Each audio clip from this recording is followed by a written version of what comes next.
நாம் இறை தேடல் பயணங்கள் அப்படின்ட்டு நம்ம தலைப்புகளில் வந்து ஏற்கனவே பேசிகிட்டு இருக்கோம். அதில் மனங்களை பற்றி நம்ம தொடர்ந்து பேசிட்டு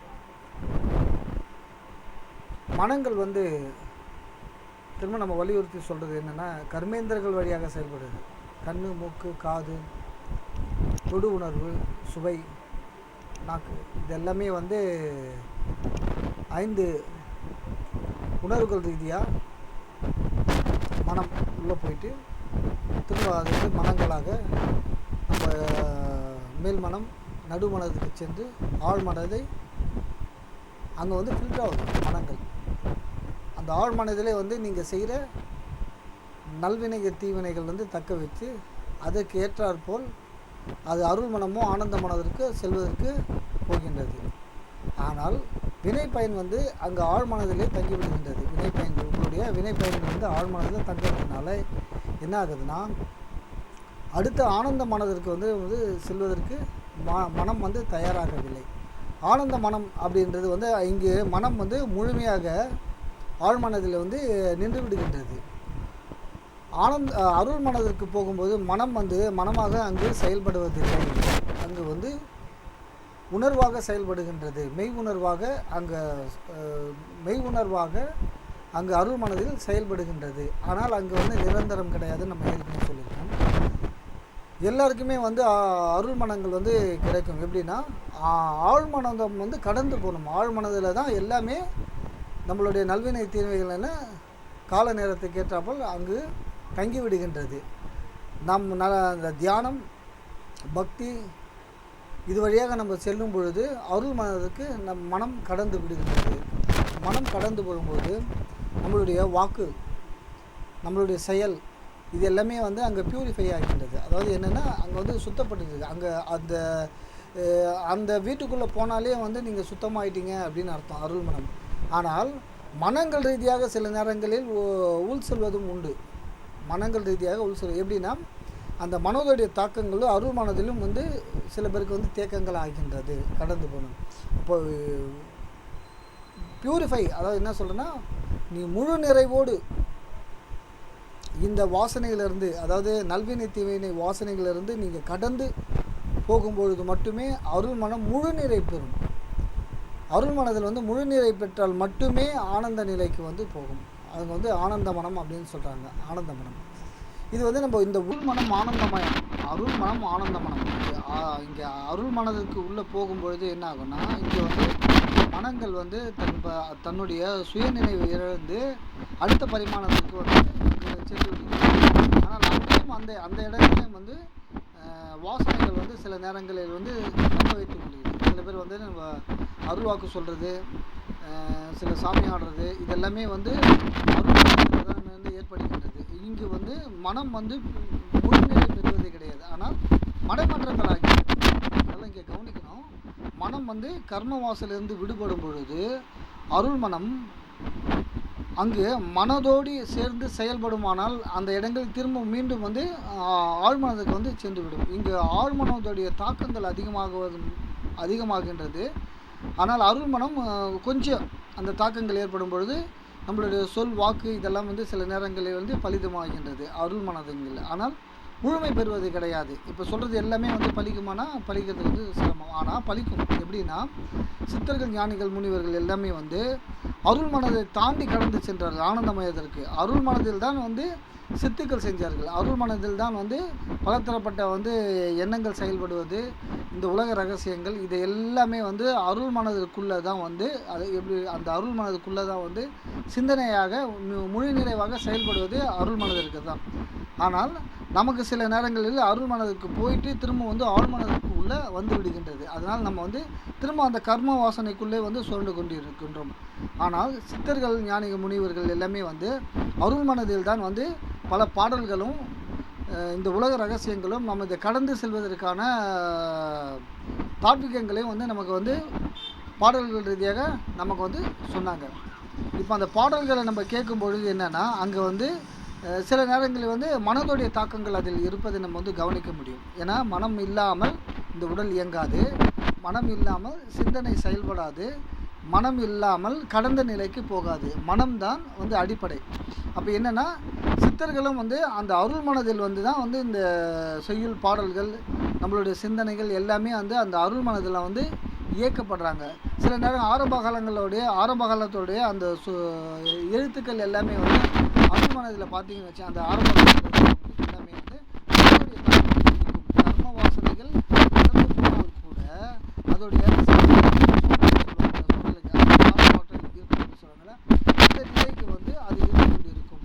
ஆனால் அதையும் வந்து அவர்கள் வந்து கடந்து செல்வதன் பொழுது தான் அவங்கள ஆனந்தமயத்தை இந்த ஆனந்தமயம் என்பது நாம் பார்ப்பது, கேட்பது, சொல்வது, உணர்வுகள் இது எல்லாமே கடந்து பிரபஞ்சத்துடைய பேரறிவையும் கடந்து நாம் யார் என்ற நிலையும் உணர்ந்து அங்கு நம்ம பரிபூர்ண நிலையான ஆனந்தமயத்தை வந்து நாம் அந்த நிலைக்கு போன மகான்கள் ஞானிகள் எல்லாமே வந்து அதை வந்து பேச மாட்டாங்க. அந்த ஆனந்தமயத்துக்கு போகிறாங்கன்னா அந்த நிலைக்கு போனவங்க வந்து அதிகமாக பேச மாட்டாங்க, அதிகமாக வந்து செயல்பட மாட்டாங்க. தன்னை வந்து எப்படி சொல்கிறேன்னா ஒரு சித்தநிலை போல் இருக்கும். ஆனால் சித்தநிலை கிடையாது.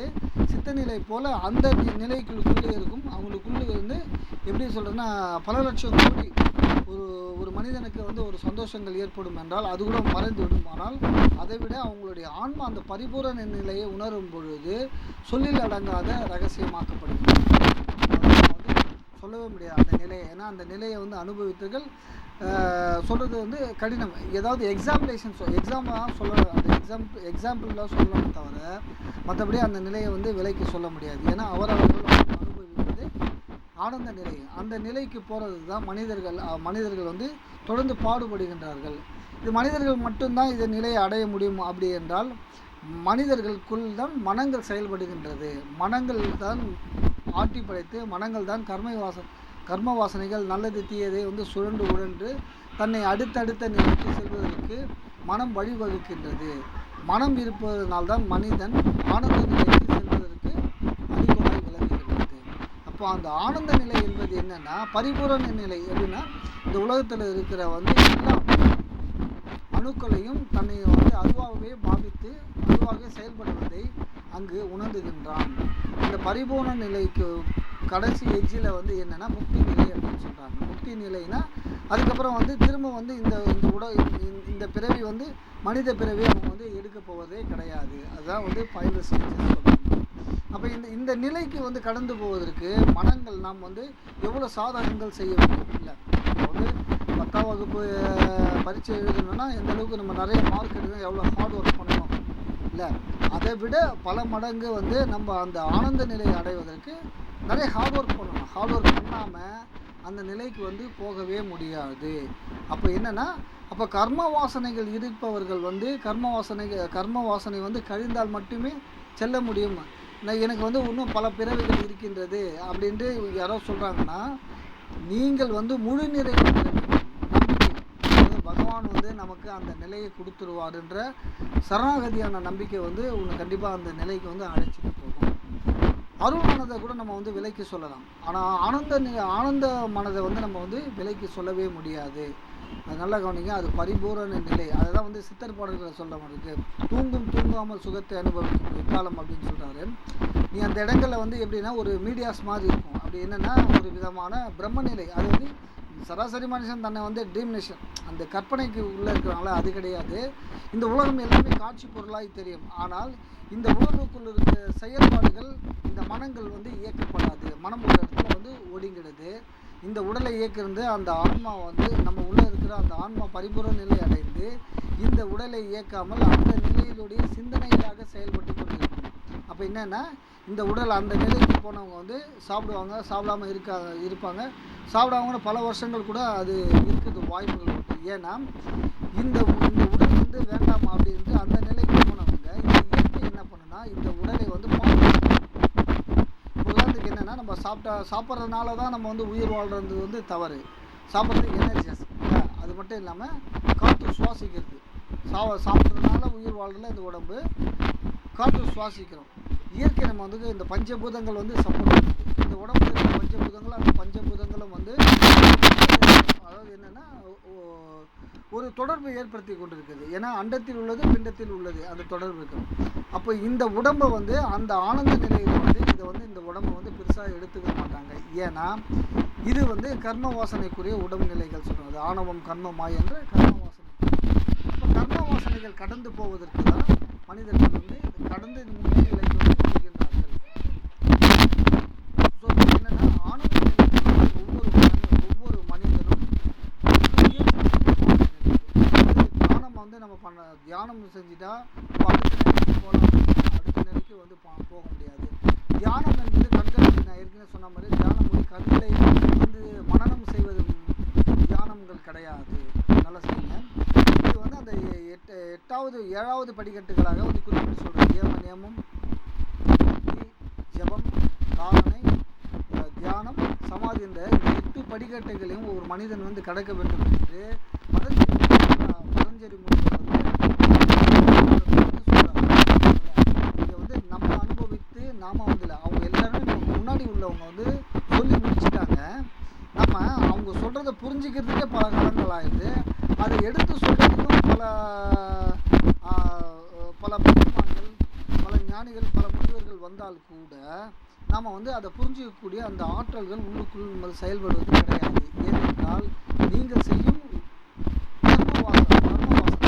இந்த கர்ம வாசனை என்னென்றால் இப்போ வந்து உதாரணத்துக்கு என்னென்னா வாசனை கர்ம வாசனை ஒன்று பிரகாரம் அவர் வந்து காட்டியிருக்காங்கன்னா மனம் வந்து அவர் கடவுள் வந்து என் கடவுள் அப்படின்னு ஏன்னா கர்ம வாசனை உன் கண்களை கடவுள் இல்லை அப்படின்றத வந்து உனக்குள்ள இருக்காது. ஆனால் வந்திருப்பவர் கடவுள் தான் என்று நீ வந்து உணரும் வாய்ப்பு எப்படின்னா அந்த வந்து ஆன்மீகத்தில் வந்து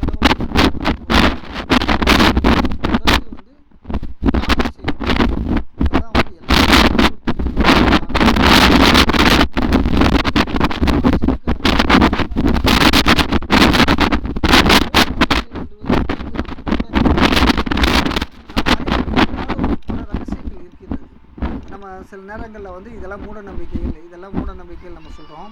ஆனால் அதுக்குள்ள தாப்பிக்கங்கள் வந்து நிறைய ரகசியங்கள் இருக்கிறது நம்மளால் அறிய முடியலை.